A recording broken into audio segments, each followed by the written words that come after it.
visions reached the church. And I was asked to accompany a priest to an abbey in Romania.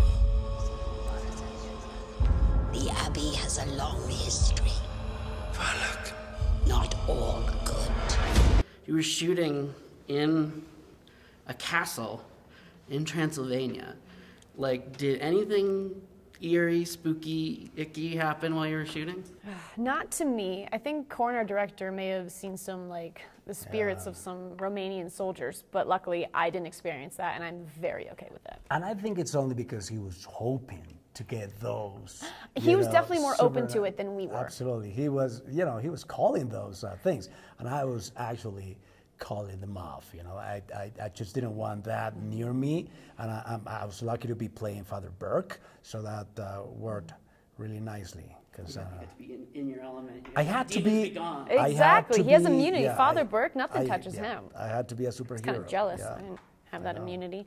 This movie hit a particular groove with me because my favorite kind of horror movie is gothic horror movie, Mario Bava or Roger Corman Poe movies, and just the fog and the castles and the ravens and everything. And can you talk a little bit about gothic horror and what some of your inspirations? Absolutely. I mean, it was all the things you just outlined. I think when I read the script, I was sort of gradually reading, thinking, oh man, this is something different. This is something classic and kind of old, but new in that there hasn't been this kind of movie, I think, for a while, especially in this sort of Conjuring world. So it was this idea of marrying up a classic old gothic horror movie. Excuse me. And so I put together a kind of a mood book to show to all of my HODs and crew. And I found myself putting images from everything from, Bava movies and Argento and Coppola's Dracula, Black Narcissus, Name of the Rose, Exorcist and Exorcist 3, and just trying to find a kind of an atmospheric ground that when you start to see all those images next to each other and then you apply them into the story that we're going to make, it was just like a kind of kid in a candy shop feel.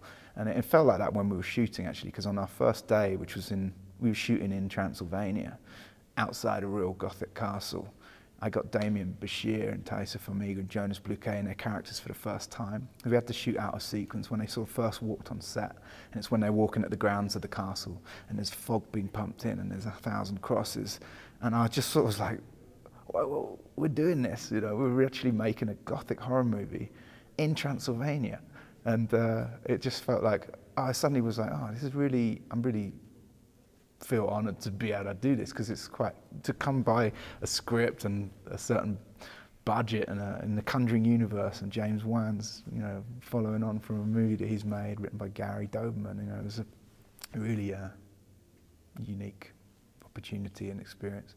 Absolutely, and you mentioned Black Narcissus. Was that shot on the balcony? Yeah. Was that the tribute to? Yeah. I mean, particularly just the framing in that film and the colours.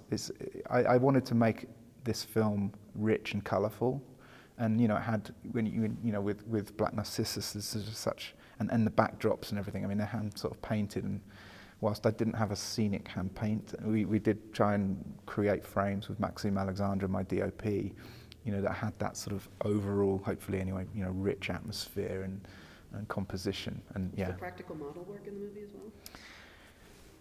well? Miniatures. Miniatures, yeah. I wished there had been more. No, there was compositing and some visual effects and stuff. Yeah.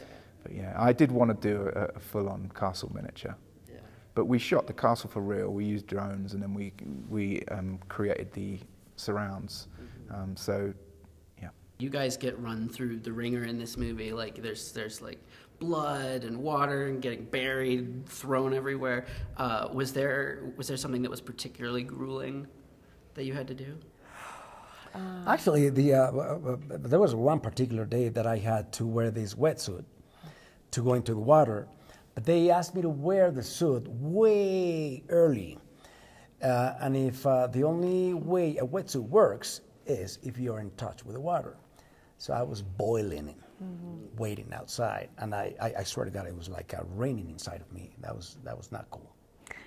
Yeah, I think for me, two things pop into mind. For me, it's also the water tank scene, just the physicality of it, the stunts and being on wires and getting pulled, and it's physically exhausting. You don't realize what it takes. And there's another scene where I have to be in a harness again, and they're holding me at like I guess it's a 45-degree angle from the ground.